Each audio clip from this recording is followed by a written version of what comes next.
ازيكم يا بنات؟ عاملين ايه؟ انا معاكم هاله من قناه نظمي حياتك مع هاله. النهارده الفيديو هوريكم روتيني اليومي في تنظيف المطبخ بتاعي ازاي، الحاجات الاساسيه اللي انا بعملها في المطبخ،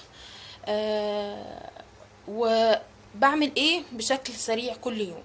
اول حاجه زي ما انتم شايفين كده، انا هنا عندي حبه كوبايات وحبه حاجات هيتغسلوا. وهنضف المنطقه دي اللي حوالين الحوض والحوض كويس قوي. خليكم معايا ويلا بينا نبدأ الفيديو.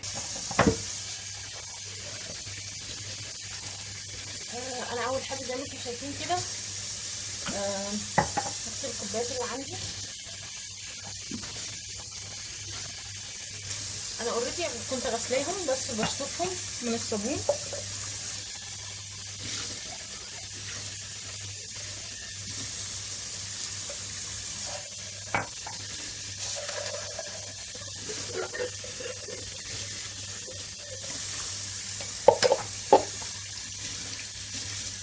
الكوبايه دي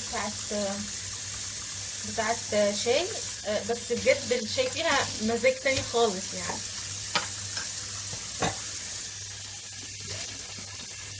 كل الحاجات دي انا كنت غسلاها كويس وكانت بس عايزه تتشطف. هنا دي انا حاطه الفرش بتاعت الببرونات في ميه بديتول.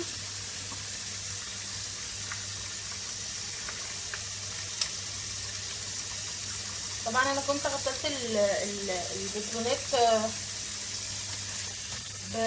بميه بصابون عاديه، وبعد كده بعمل دي بس كده بميه بديتول. على فكره ما بتلقطش ريحه يعني عشان مش حاطه ديتول كتير، هو بالظبط 3 نقط ديتول حطاهم في الاختراع ده، يعني في الحاجه دي. دلوقتي هنشف الحاجات اللي عندي كويس قوي، وهرجعها احطها في اماكنها، وبعدين هبتدي بقى ان شاء الله انضف الحوض. هنشف الحاجه وارجع. دلوقتي انا كده خلاص خلصت التنشيف بتاع الحاجه. هغسل بس كده الحنفيات.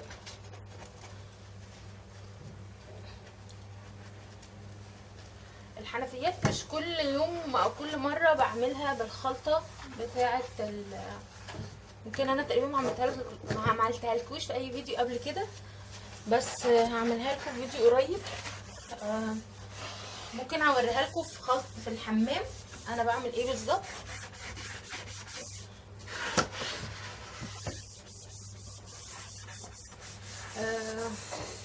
بالنسبه طبعا للناس اللي حاطه غساله الاطباق زي كده، في اهو لقينا معلقه في جنب الحوض، تاخد بالها كويس قوي ان هي برضو على فكره بتدعك عادي وما فيهاش اي حاجه، بس اهم حاجه تنشف كويس وما تبقاش الميه، يعني حتى لما باجي اغسل حاجه المفروض ان انا احودها كده قوي عشان خاطر الميه تبقى بعيد عنها شويه.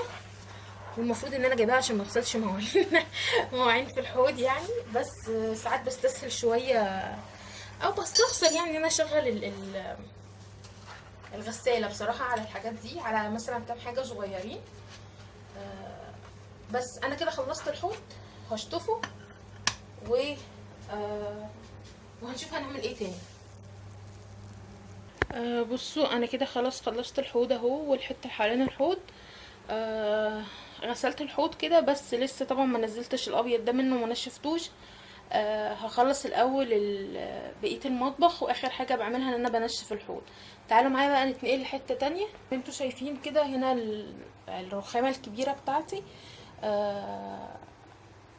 ده اللي هو بتاع الغلاية او البويلر، وهشيله وهشيل الفيشة. وهعمل ايه؟ بنضف انا الرخامة دي ذات نفسها كويس قوي، وبعملها بصابون وبديتول. وبعد كده بعمل السيراميك ده، وبلمع طبعا كوبس النور كويس قوي، وهخلصه. وهنا برضو عندي الازايز دي انا مليتها، هقفلها وادخلها التلاجة. و هنضف الميكرويف برضو من جوه بفوطة كده على السريع، وهشيل الميكرويف وامسح مكانه وارجعه تاني.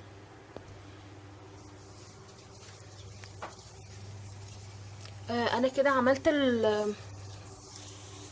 الحوائط دي كلها، وعملت الجزء ده كويس قوي. دلوقتي انا لمعته بالفوطه دي، بس الفوطه دي مبلوله. عندي فوطه تانية اهي، شويه شبه الفوط العاديه بتاعتنا.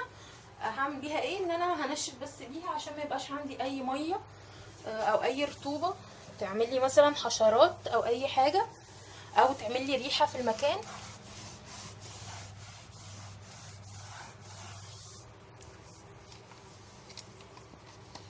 وبلمع زي ما انتوا شايفين كده الكوبس بتاع الكهرباء ده. هروح بقى ادخل الازايز دي التلاجة وارجع لكم تاني. خلاص يا بنات، زي ما انتوا شايفين كده هنا انا خلاص خلصت. الرخامة دي بعد كده هتنتقلوا معايا على البوتاجاز. زي ما انتوا شايفين كده انا شلت الحاجات اللي عليه، بس هو نضيف مفيهوش اي حاجة. فمجرد بس ان انا عندي بالفوطة اللي انا بنشف بيها دي على على البوتاجاز كده بس بشكل عام.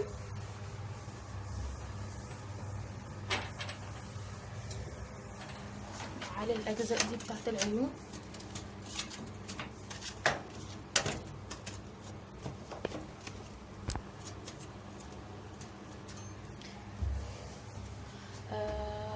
بس كده. هنا كانت في حاجة فيها اللي هي الحاجات اللي انا بستخدمها في التقليب، اللي هي الحاجات دي كده زي ما انتوا شايفينها. هنضفها، هغسلها ونضفها كويس، وبعد كده هغسل الرخامة وهرجعها تاني مكانها.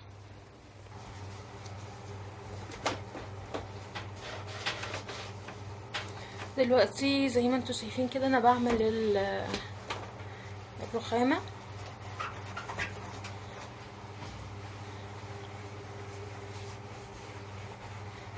وبضغط شوية كده وانا بشتغل، بنضفها بحيث لو في طرطشة زيت او اي حاجة فيها تطلع.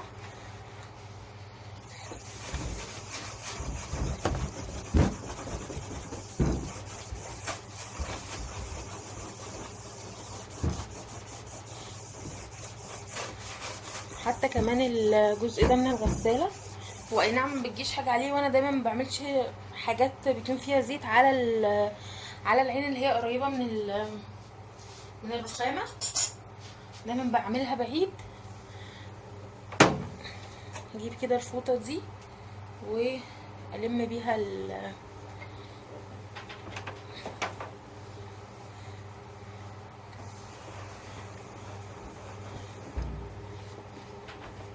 وبرده بصوا هنا اللي هو السيراميك ده برضه انا بعمله. يعني انا كنت عاملاه بس بنضفه كده. هشطف بقى الفوطه واعملها تاني كذا مره وهنشفها وارجع لكم. بصوا انا كده خلاص اهو خلصت ورجعت كل حاجه تاني مكانها. وهنا فتحت الغساله. هي نظيفه وانا عامله لها النظافه الشهريه بتاعتها. كل اللي انا بعمله بس ان انا بس كده ايه بنشفها من جوه كويس ولمعها. ولو لقيت فيها بواقي يعني اكل في اللي هو ده بشيل.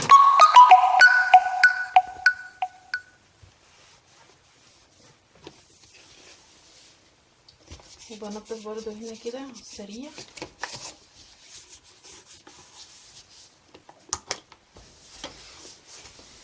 بس هرجع بقى الدرج بتاعها تاني. بس انا كده خلاص خلصتها. بلمعها بس كده من بره